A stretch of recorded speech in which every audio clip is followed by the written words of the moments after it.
جس تخت اور اقتدار کو حاصل کرنے کے لیے یزید نے سارے زمانے کی کالک اپنے منہ پر ملی اور ضلالت کمائی، وہ تخت اس کو زیادہ دیر تک نصیب نہ ہوا، اور واقعہ کربلا کے بعد کچھ سال کے اندر اندر ہی یزید ملعون بھی عبرتناک موت مر گیا۔ یزید کے مر جانے کے بعد اس کے بیٹے معاویہ ابن یزید نے تخت سنبھالا۔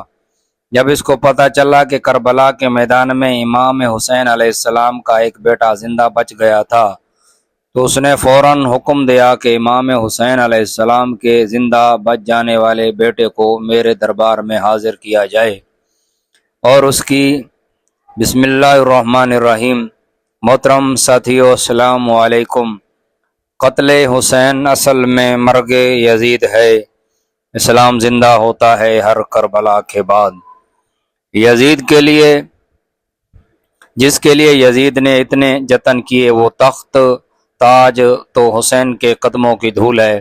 میرا حسین باغ ہے، نبوت کا پھول ہے۔ محترم ساتھیو، اس میں کوئی شک نہیں کہ نبی کریم صلی اللہ علیہ وآلہ وسلم نے اور ان کی آل اولاد نے دین اسلام کی سر بلندی کی خاطر جو صعوبتیں اور تکالیف برداشت کیں، وہ کوئی اور شاید ہی برداشت کر پاتا۔ اور پھر انبیاء کرام اور ان کی اولاد پر تو اللہ تعالیٰ کی خاص آزمائشیں اترتی ہیں، جن میں اللہ تعالیٰ کے تمام انبیاء اور ان کی اولادیں ہمیشہ سرخرو ہوتی ہیں۔ ابراہیم علیہ السلام کی مثال ہی لے لیجئے۔ ابراہیم علیہ السلام اور ان کی اولاد کے اوپر جتنی آزمائشیں گزریں، کسی اور نبی پر اتنی آزمائشیں نہ گزری تھیں۔ نبی کریم صلی اللہ علیہ وآلہ وسلم بھی حضرت ابراہیم علیہ السلام کی اولاد میں سے ہی تھے۔ نبی کریم صلی اللہ علیہ وآلہ وسلم نے اپنی حیات مبارکہ میں ہی کربلا کے واقعے کی طرف نشاندہی فرما دی تھی اور پیش گوئی فرما دی تھی کہ میرے بیٹے حسین ابن علی کو کربلا کے تپتے صحرا میں شہید کر دیا جائے گا۔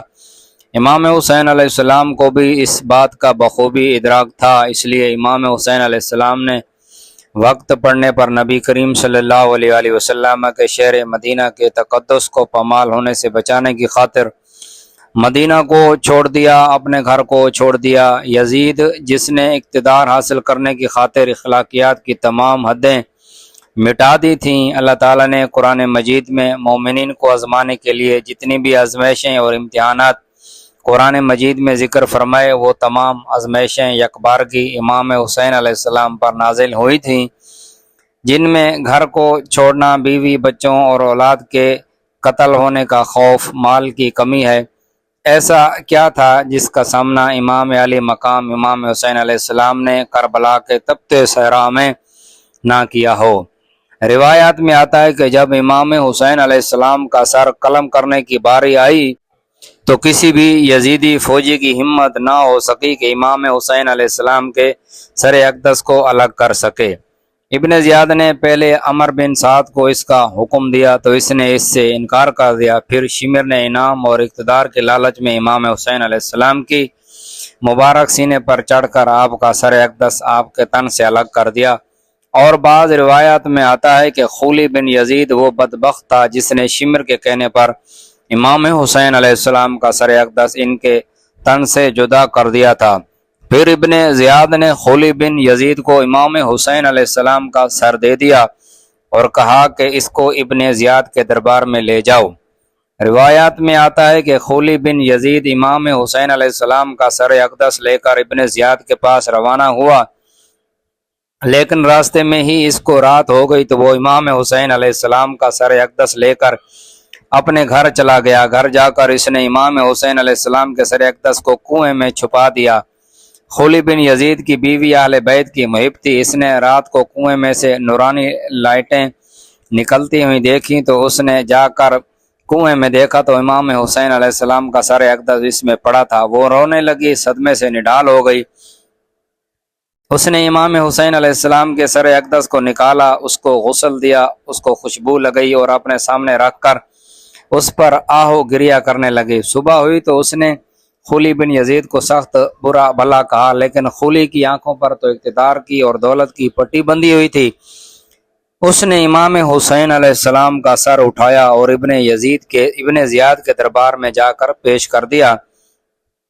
امام تبری فرماتے ہیں کہ پھر جب مختار ثقفی نے قیام کیا اور اس نے قاتلین حسین کو چن چن کر قتل کیا تو اس کے کچھ سپاہی خولی بن یزید کو گرفتار کرنے اس کے گھر گئے تو یہ اپنے گھر میں چھپ گیا اور اپنی بیوی سے کہنے لگا کہ ان کرندوں کو میرے بارے میں مت بتانا، لیکن وہ اہل بیت کی محب تھی۔ اس نے مختار کے سپاہیوں کو زبان سے کہا کہ میں نہیں جانتی کہ خولی کہاں چھپا ہوا ہے، لیکن اس نے اشارے سے ان سپاہیوں کو بتا دیا کہ وہ کہاں چھپا ہوا ہے، اور اس طرح سے مختار کے سپاہیوں نے خولی بن یزید کو اس کی مخفی گاہ سے باہر نکالا اور مختار کے دربار میں لے گئے، جہاں مختار نے اس کو عبرتناک سزا دی۔ امام تبری اور ابن خلدون لکھتے ہیں ابن زیاد کے دربار میں جب امام حسین علیہ السلام کا سر اقدس پیش کیا گیا تو اس کے دربار میں اس وقت حضرت انس بن مالک رضی اللہ تعالی عنہ مشہور صحابی بھی موجود تھے۔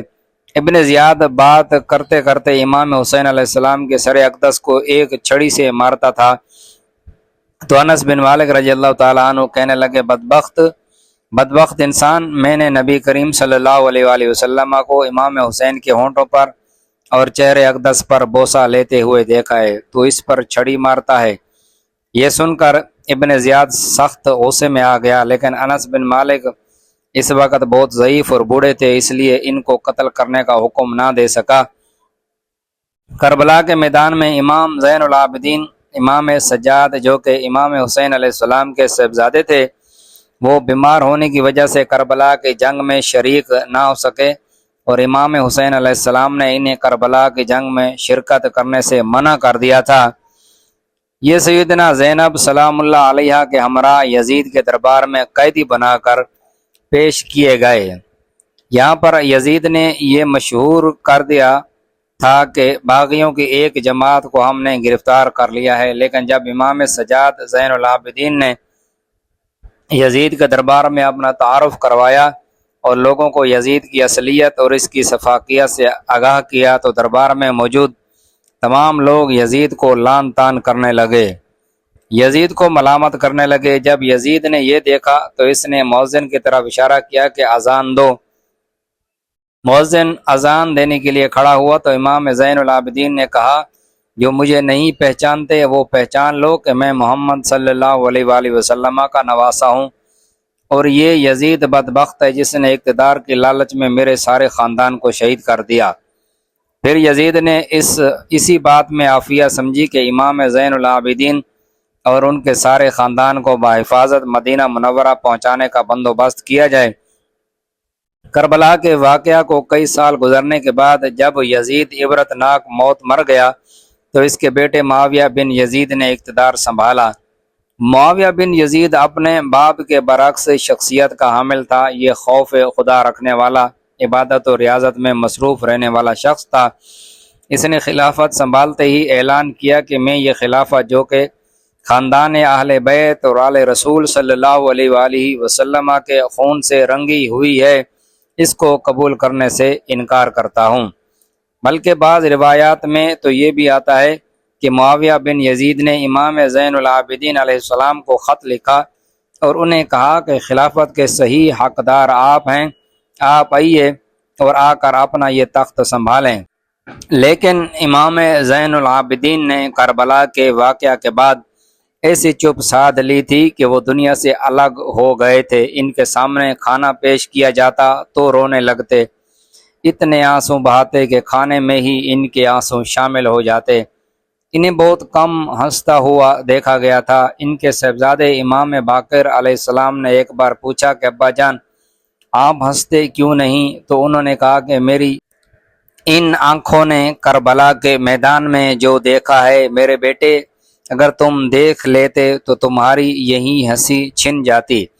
امام زین العابدین کو بہت سے لوگوں نے خلافت اور امامت کے عہدے پیش کیے، لیکن امام زین العابدین نے ہمیشہ انکار کیا اور زہد و تقوی کی زندگی گمنامی میں بسر کرتے رہے۔ ادھر یزید کے بیٹے معاویہ بن یزید نے جب تخت خلافت چھوڑ کر عبادت اور ریاضت کی روش اختیار کر لی تو اس کی ماں اس کو ملامت کرتے ہوئے کہنے لگی کاش کہ میں نے تجھے جنم ہی نہ لیا ہوتا۔ اس کے جواب میں معاویہ بن یزید کہنے لگا کہ اے میری ماں، کاش میں پیدا ہی نہ ہوا ہوتا تو مجھے آج یہ دن نہ دیکھنا پڑتا کہ میں خاندان اہل بیت کو قتل ہوتا ہوا دیکھ رہا ہوں۔ اللہ کریم جل شانہ اہل بیت کے صدقے ہم سب پر اپنا کرم فرمائے، اپنی رحمت فرمائے، آمین ثم آمین۔